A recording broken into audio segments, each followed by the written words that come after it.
청취자님, 만약에 천문학적인 자본을 투입해서 정말 기적 같은 신약을 개발했다고 한번 상상해 보시죠. 와, 상상만 해도 기분 좋은 출발이네요. 그렇죠.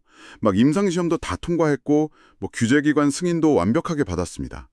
이제 의사들한테 가서 이 약이 얼마나 좋은지 설명하고 처방을 이끌어내기만 하면 되거든요. 보통 거기서부터가 진짜 비즈니스의 시작이니까요. 네, 근데 막상 현장에 딱 나가보니까 미국 전체 의사의 한 60% 정도가 아예 문을 닫아 걸고 제약사 직원의 만남 자체를 거부하고 있다면 어떨까요? 아, 그거 정말 최악의 병목 현상이네요. 약이 아무리 좋아도 결정권자랑 대화조차 못하는 거잖아요. 그러니까요. 이게 바로 현재 그 수십억 달러 규모의 제약 산업이 마주한 가장 차갑고 당혹스러운 현실입니다. 오늘의 집중 분석 세션은 바로 이 지점에서 출발합니다. 맞아요. 과거처럼 영업사원이 도넛이나 커피 사들고 병원 대기실에 앉아 있다가 의사 선생님 나오면 한 2, 3분 짧게 대화하면서 브로셔 건네고 그런 시대는 완전히 끝났거든요. 아, 진짜 옛날 드라마에서나 보던 장면이네요. 그렇죠. 요즘은 병원 보안도 엄청 엄격해졌고 무엇보다 의사들의 업무 강도가 한계치에 달해 있어서 누굴 만날 시간이 없어요. 결국 제약사들 입장에서는 이 거대한 벽을 우회해서 의사들에게 도달할 완전히 새로운 경로가 절실해진 겁니다. 네, 그래서 오늘 우리 정보 탐험에서 집중적으로 파헤쳐볼 자료가 바로 그 새로운 경로를 거의 독점하다시피 하고 있는 기업의 이야기입니다. 기대되네요. 유튜브 채널 스톡다이어리 1, 그러니까 스톡다이어리 1에 공개된 2025년 4분기 독시미티 실적 발표 컨퍼런스 콜 질의응답 스크립트인데요. 독시미트라면 미국 의사들의 80% 이상이 쓴다는 의료 전문가용 플랫폼이죠. 맞습니다. 이번 분기에 무려 20%라는 진짜 놀라운 성장률을 기록했더라고요. 근데 청취자님, 오늘 우리의 미션은 단순히 이 잘 나가는 회사의 재무제표 숫자 몇 개 읽어드리는 게 아닙니다. 숫자는 핑계일 뿐이죠. 그럼요. 가장 보수적이라고 할 수 있는 의료계가 대체 AI를 어떻게 실무에 받아들이고 있는지, 그리고 그 거대한 제약사 마케팅 예산이 불확실성 속에서 어떻게 이동하고 있는지 그 이면을 한번 제대로 뜯어보려고 합니다. 이 스크립트가 유독 흥미로운 이유가 있어요. 지금 막 전 세계 산업을 뒤흔드는 거시 경제의 불확실성, 그리고 AI라는 두 가지 거대한 파도가 있잖아요. 이게 의료라는 아주 특수한 도화지 위에서 어떻게 그려지는지 진짜 투명하게 보여주거든요. 아, 특수한 도화지요? 네. 특히 AI가 그냥 우리 AI 씁니다 하고 주가 띄우려는 화려한 장식품이 아니라 실제로 기업 마진율을 끌어올리는 진짜 엔진으로 어떻게 쓰이는지 볼 수 있는 완벽한 케이스 스터디입니다. 좋습니다.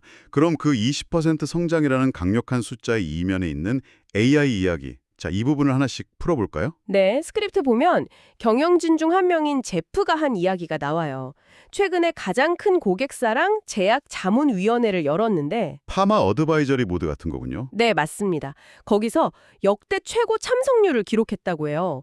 고객들이 AI 솔루션에 엄청나게 열광하고 있다는 거죠. 아니 근데 의료 마케팅이라는 게 원래 엄청 보수적이잖아요.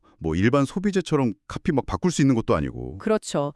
제약 마케팅은 문구 하나, 진짜 단어 하나 바꿀 때마다 의료법이랑 그 컴플라이언스 검토를 거쳐야 하거든요. 그 MLR 검토 말씀이시죠? 워드 문서 하나 딱 띄워놓고 유관 부서 사람들이 다 모여서 이 형용사는 법적으로 좀 위험한데 빼시죠. 아, 그리고 부작용 경고 문구는 폰트 더 키워라. 이런 식으로요? 맞아요. 그렇게 지루한 핑퐁 게임을 몇 주씩 해야 캠페인 하나가 겨우 세상에 나오는 구조였죠. 비용이나 시간 누수가 엄청났습니다. 근데 독시미티가 그 답답한 병목을 AI로 완전히 뚫어버린 거네요?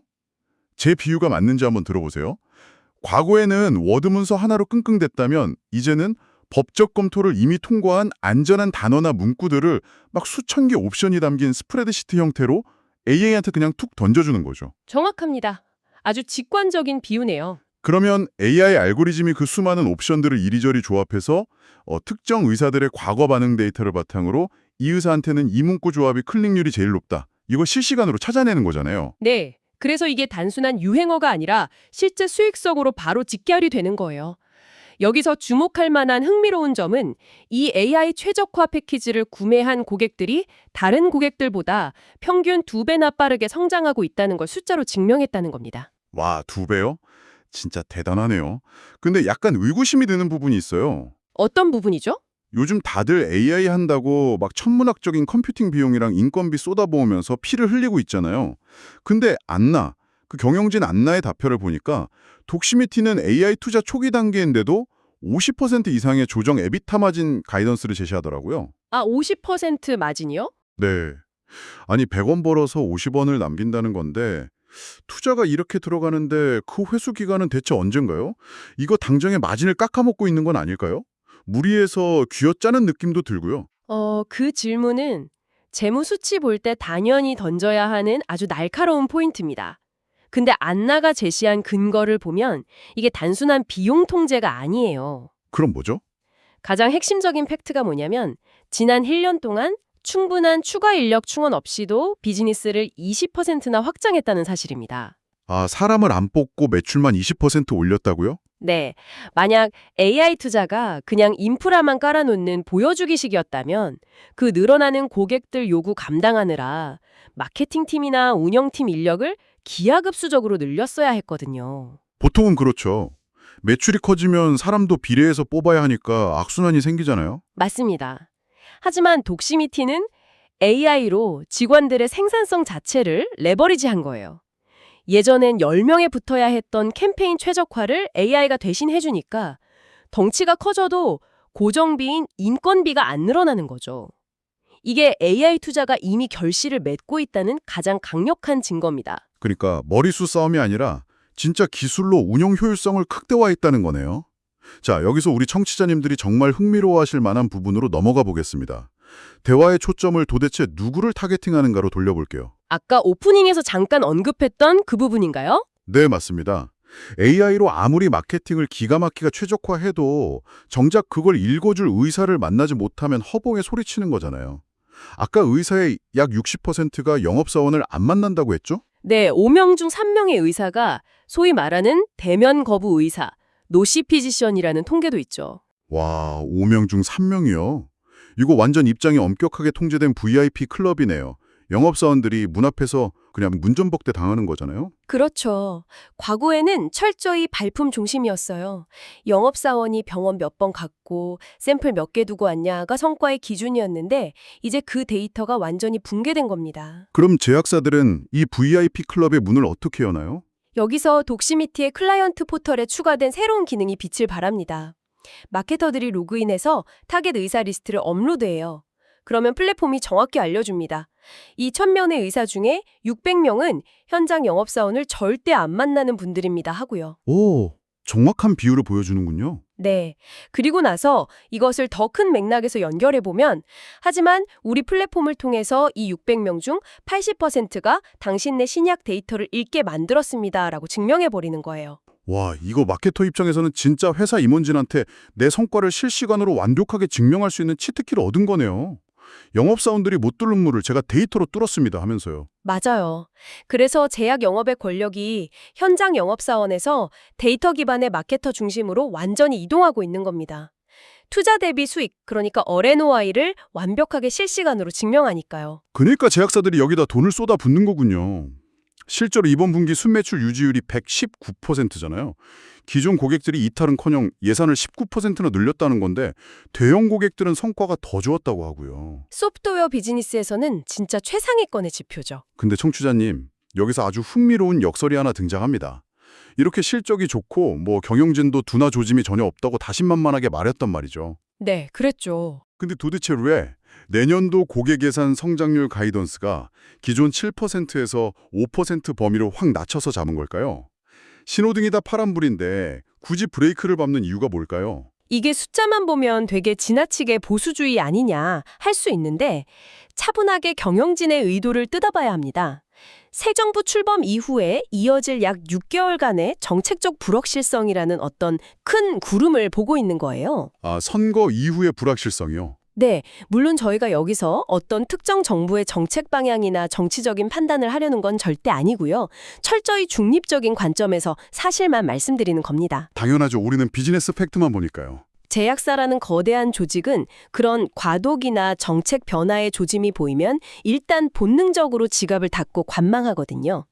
게다가 경영진들이 지난 3에서 5년 동안 엄청난 롤러코스터를 탔잖아요. 코로나 때 비대면 순풍 불었다가 또 나중에 매크로 침체 겪고 그랬죠. 맞아요.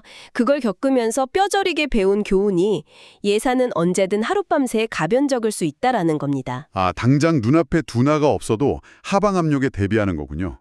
7% 부르고 나중에 변명하느니 5%라는 단단한 바닥을 깔아두는 그런 신중한, 멋지네요. 훌륭한 경영 전략이죠. 그리고 이 제한된 5%의 예산이 산업 내에서 아주 재미있는 트렌드를 만들어냅니다.